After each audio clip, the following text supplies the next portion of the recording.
Final team tonight, we have Team Scalafuel, which is our social entrepreneurship team. And the team leader is Curtis Dorian. He is also graduating next week with an engineering physics degree. And then he will be going to Rice. He's wicked smart.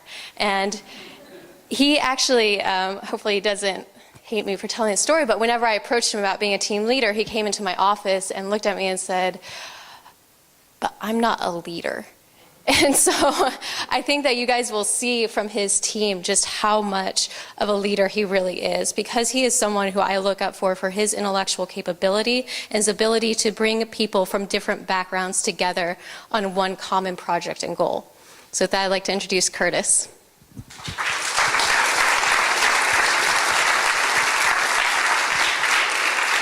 Thank you, Val. This semester I've had the amazing opportunity to be the team leader for Team Scalafuel. Our semester began when we had a meeting with our mentors and inventors, Dennis Schumacher, Mike Cuisino, and Wayne Embry.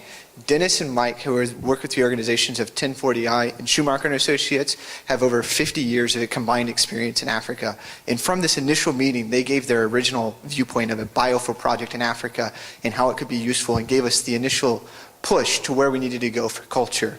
And from Dwayne, we had an investing aspect, and he always throughout the semester provided a fresh viewpoint. So from this initial semester, developed throughout the semester and take complete ownership. My name is Benjamin Hill. I'm an economics and IAS junior from Oklahoma City, Oklahoma. My name is Sarah Young. I'm an industrial and systems engineering sophomore from Dallas, Texas. My name is Michael Wilkinson. I am a physics and English senior from Oklahoma City. And I'm Jeff Mosley. I'm a finance and accounting major from Tulsa, Oklahoma. Our team leader is Curtis Doran. We'd also like to thank our team mentors and inventors, Wayne, Mike, and Dennis. We are Team Scalafuel. Scalafuel is an innovative business model that will grow, process, and distribute affordable biofuels across sub-Saharan Africa. Scalafuel will start with an initial pilot project located in northeast Cote d'Ivoire using the biofuel plant Jatropha. There are rising fuel prices in sub-Saharan Africa. Between 2002 and 2010, diesel and kerosene prices doubled, and they continue to rise. In Cote d'Ivoire, where our pilot project is located, it costs $4.92 per gallon of diesel, compared to the United States, where it costs $3.84 on average. Not only is this price larger, but the burden on the typical consumer is also larger. Half of the population in sub-Saharan Africa lives on $1.25 a day. These consumers spend 65% of their income on food consumption, and 12.5% of their income goes to fuel for lighting. This does not include the additional portion of consumers that spend money on diesel to power their generators and vehicles as well.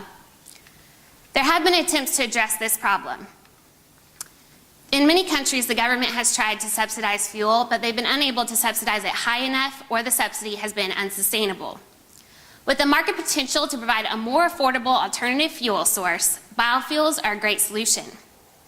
Biofuels mesh with the agrarian nature of rural communities where the highest portion of low-income consumers reside. However, we've seen two main approaches to biofuel production, and neither have been able to fully address the problem. The first is aid. Aid is socially invested because they're invested in the local community's well-being, but they tend to be short-term, with the lack of profits to continue their operations. Large-scale for-profit businesses tend to not be socially invested in the community because they're exporting out of the region. Therefore, they aren't addressing the local problem. However, they do have the profits as well as the interest from stakeholders to continue their venture. This semester, we've been working on a business model that merges the best of both of these approaches into one. This is Scalafuel. Scalafuel is a community-invested, local, and long-term business. With Scalafuel's initial pilot project, we'll be producing 125,000 liters of kerosene alternative and 2 million liters of biodiesel per year.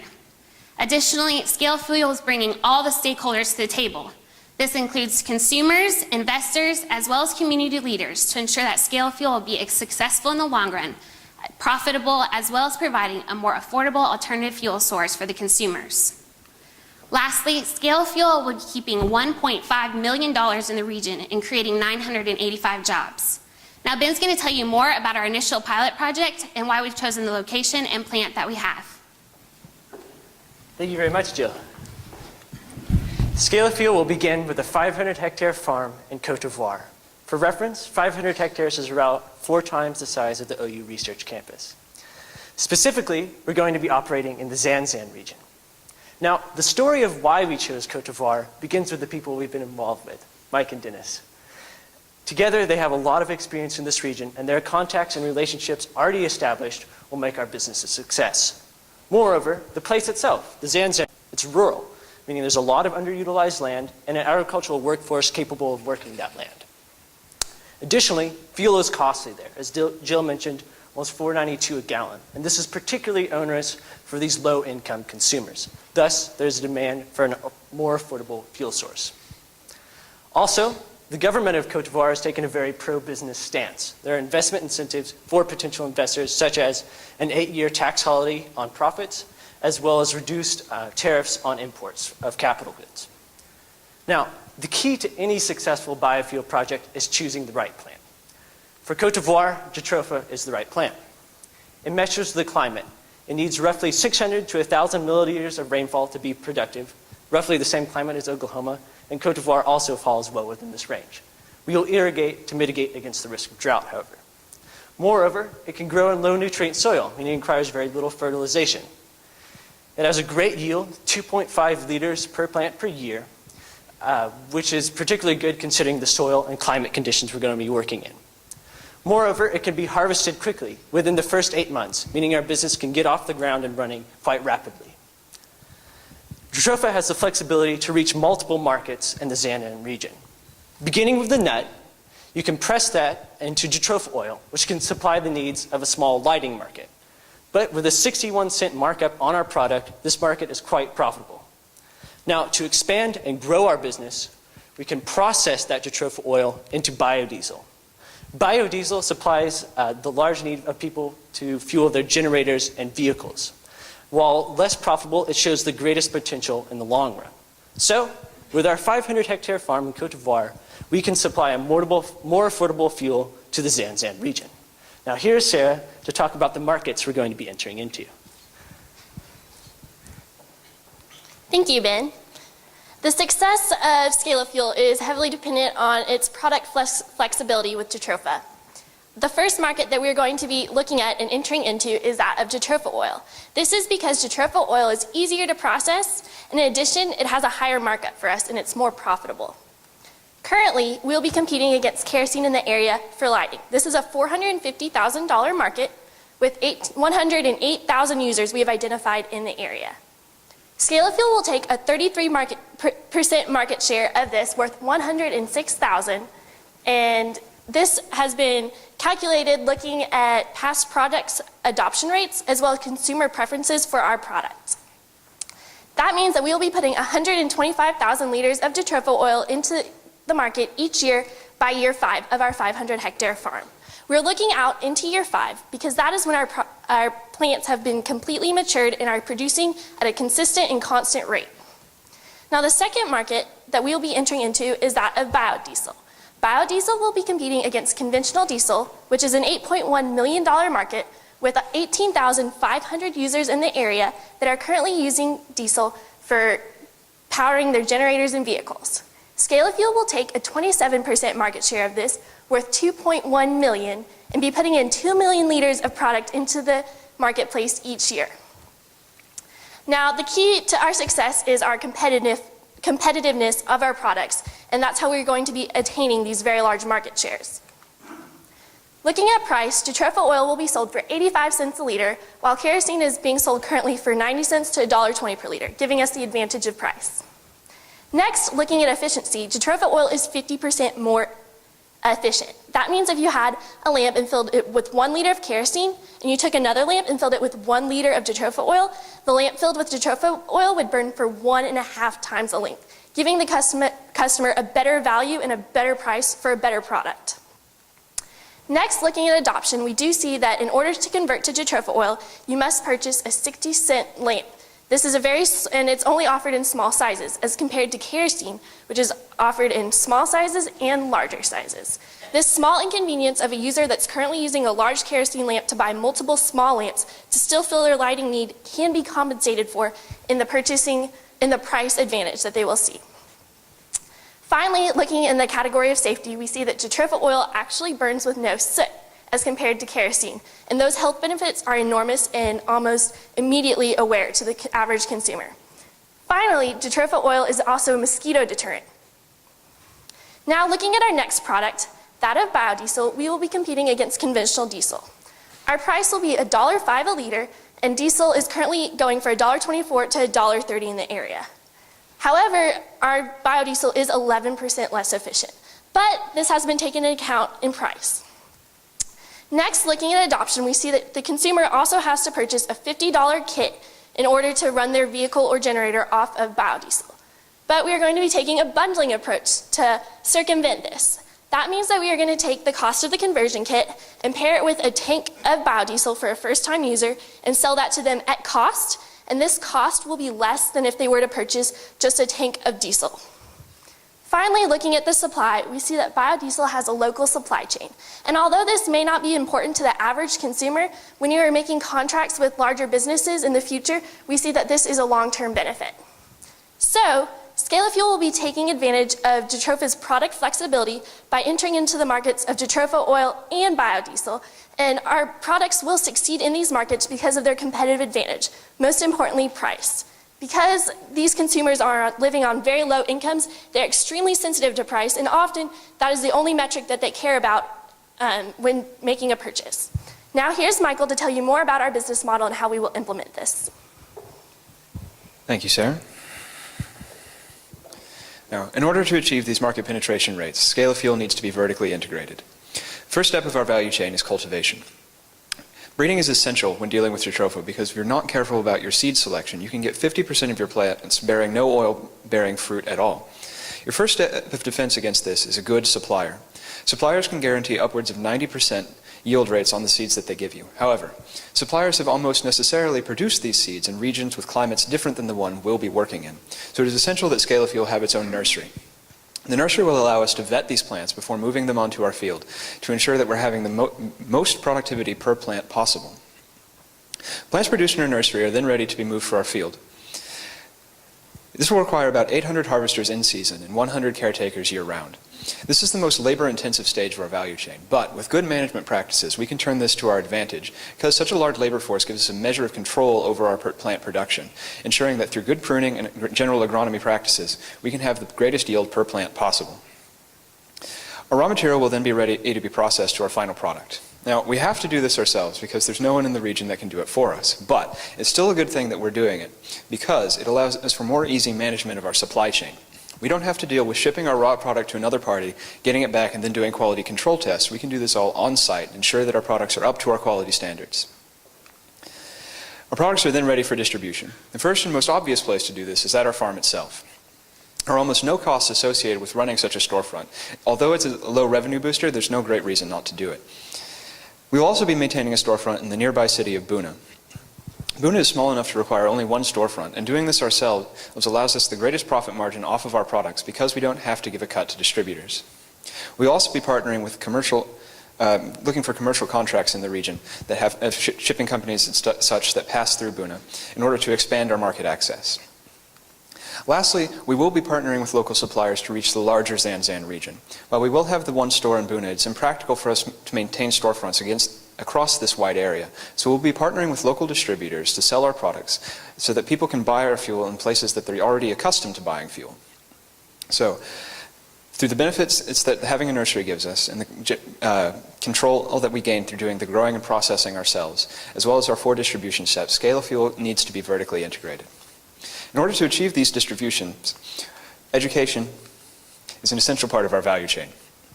Scalafuel will need to educate both suppliers and buyers about the benefits of our product if we are to succeed in the market.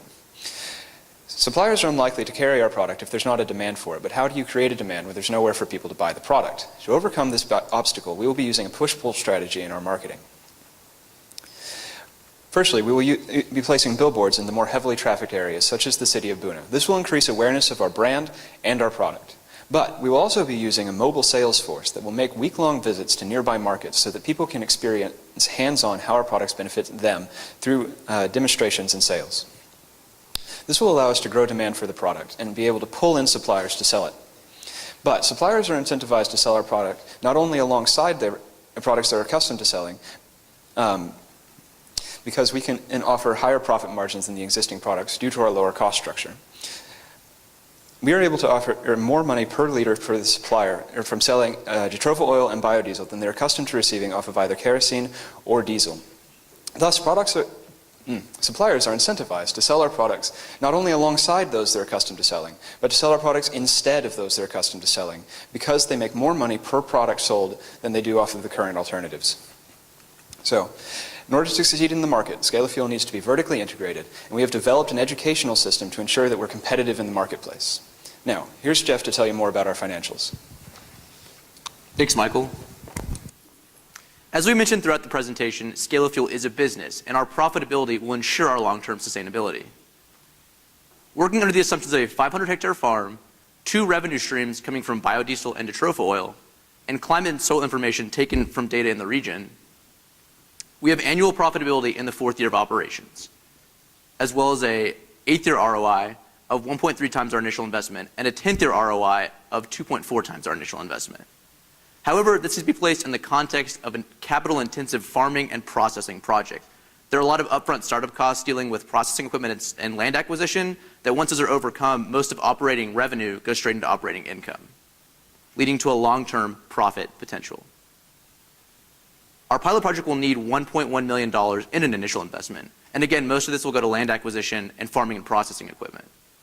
We recommend pursuing social venture capital funds as well as government grants like USAID to meet this funding need.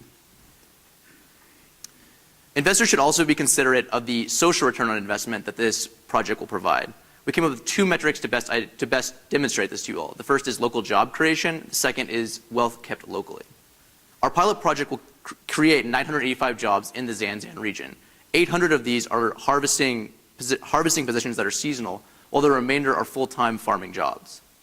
We'll also be keeping $1.5 million in the region, and we came up with this number by looking at wealth that's already leaving due to purchases of kerosene and diesel, and then subtracting what consumers will be spending on our alternatives of jatropha oil and biodiesel. This fosters a climate for microenterprise in the Zanzan region. This additional wealth that we'd be keeping there can be spent by local entrepreneurs to create additional jobs and additional wealth. We'll also, with our emphasis on lighting, improve access to educational opportunities. Studies have shown that cheaper, affordable lighting has led to improved test scores as students are able to study later into the evening once the sun has gone down.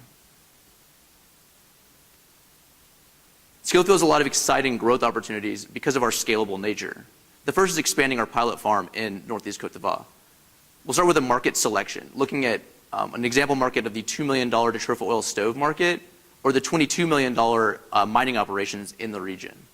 Once we select that market, we'll look at scaling to fit that market size, and again, it's completely dependent on meeting market demand. There's also the potential to export our model to other countries in Africa.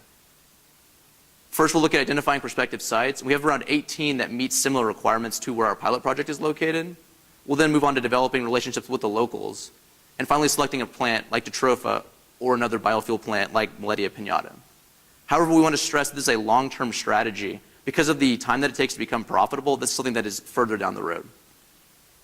Going forward, our interns will concentrate on formulating the move to the jatropha oil stove market. We really see that as the best market to enter into in the future initially, and we'll be looking at the ways to increase adoption rates in the area. We'll also be looking at developing contacts with the region with local officials, government and business leaders, and then maybe have the opportunity to do potential field research around winter break of next year. Our mentors will be concentrating on field research, focusing on marketing as well as education opportunities in the area, and looking at the logistics of actually running the business, which involves contacting suppliers as well as selecting a site for the farm. In summary, sub-Saharan Africa lacks affordable fuel. The Scalafuel business model solves this problem by taking fuel production local. We've achieved product flexibility through biodiesel and jatropha oil, allowing us to enter multiple markets competitively. There's impactful social and financial returns for investors, and exciting growth opportunities through our scalable nature. Thank you for your time this evening, and we'd be happy to answer any questions.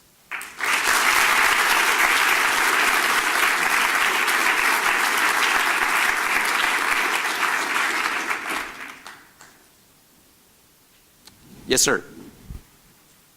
I think Scalafuel has incredible potential. It's got a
All right, so I can take the first part of your question.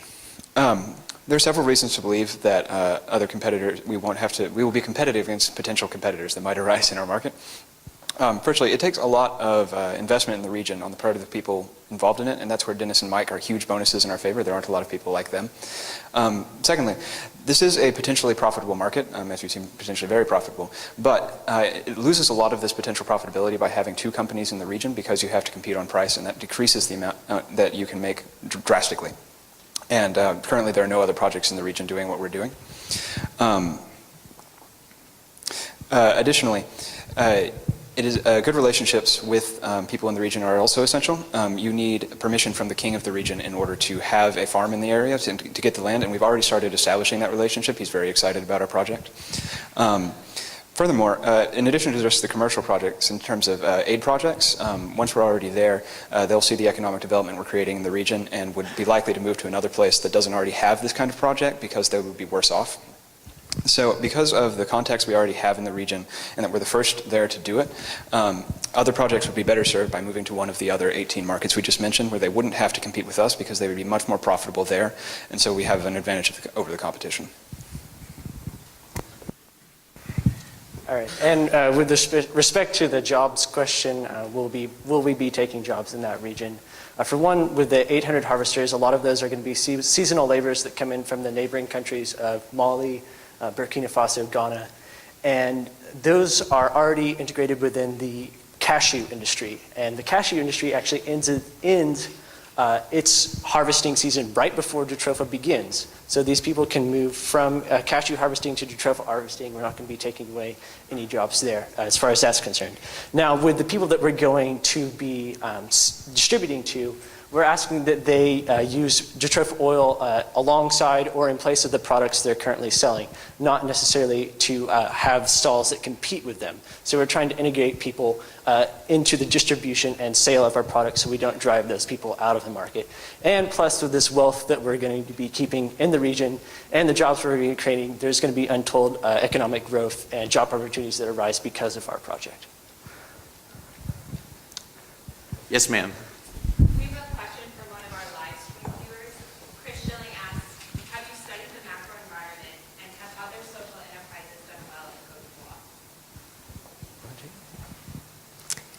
We have looked across Africa to see if there are other projects going on. Currently, there are none located in Côte d'Ivoire that are using Jatropha. However, there is a successful project, for example, is one in Tanzania where they have been using Jatropha and they have really been pushing the Jatropha oil burning stove. And they have seen a 7% decrease in poverty because they have slowly increased their wage by 50 cents. And so they're really seeing the very high social benefits that a project like this could have.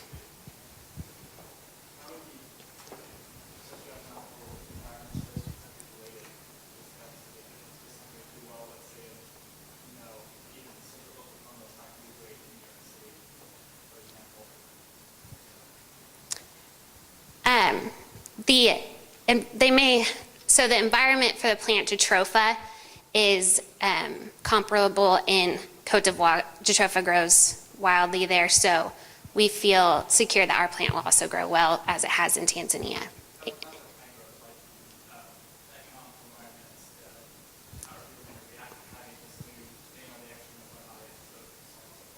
I apologize, I misunderstood your question. Ben can answer this for you. Yeah, I think that there are a lot of similarities.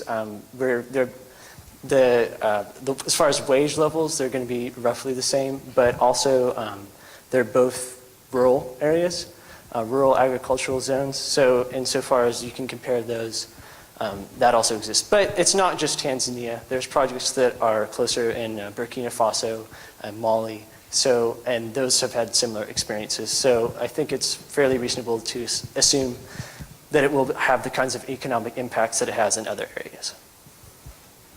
I have time for one more question. Yes, sir. You guys have done a great job answering all the questions in your presentation and afterwards. Aside from just the existential risk of customer adoption and lag in that, can you guys tell us what a risk might be or a concern of yours? Yeah, there are of course all risks doing any in any business, one risk that we will overcome is corruption. And we've taken a very tough stance, zero tolerance. Because if you allow corruption once, you're setting yourself up into a position where you're going to be subject to it again. So if you take a zero tolerance stance at the beginning, people will know you're not messing around and you're not going to be pushed around, and they won't ask you in the future. Right now is a great time to invest in Côte d'Ivoire specifically. There's a really, I'm just going to let you guys know, they just had a civil war, but it ended, and it was a long civil war. Brutal. But there's something that I refer to as the peace dividend, meaning that the conflict has ended. There's a lot of goodwill on the part of the Ivorians to move past this and really see their country grow. This has been a really tough past 10 years for them, but things are really starting to turn around. So I think in that environment, plus the relationships that we have with Mike and Dennis, plus our stance on corruption, will enable us to overcome these kind of obstacles that we might face. Thank you. Just to follow up on that briefly, when he refers to corruption, he's referring to the practice of bribing in the area. And so when he says we're a zero tolerance stance, he's referring to not doling out bribes to get the stuff done. Just wanted to clarify.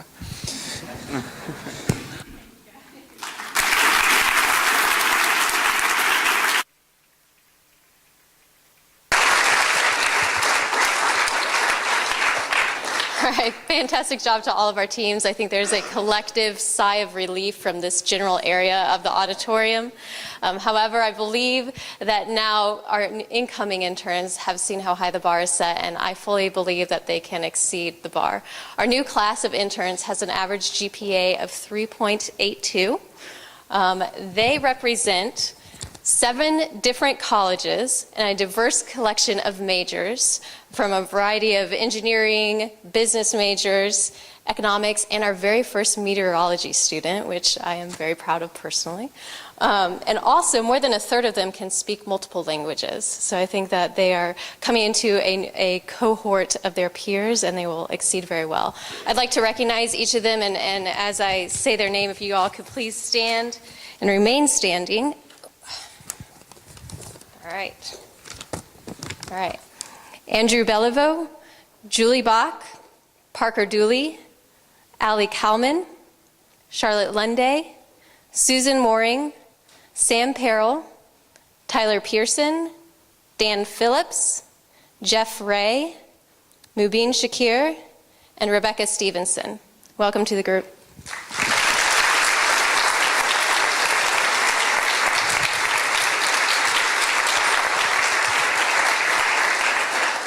Additionally, I've had the opportunity to brag on our team leaders this semester, and we have selected 3 team leaders who will carry us into the fall semester.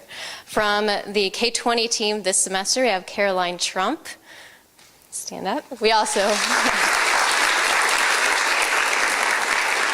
from the Oklahoma Microfinance Fund team from this past fall, we have Samantha Wong.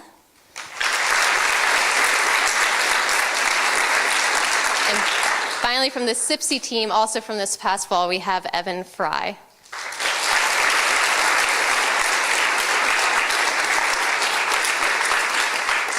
All right, fantastic. I think Daniel mentioned this briefly earlier. As part of our expansion, we have grown into the University of Oklahoma Tulsa campus.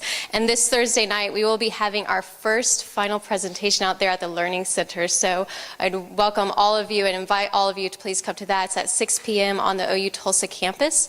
We will also be announcing our Sooner Launchpad Pitch Competition winners at this event as well. So it should be an exciting event. With that, I want to invite everyone to a reception out in the lobby where you will have a chance to network with the students, hear more about their projects, and also meet some of your peers. Thank you so much for coming. Really appreciate it.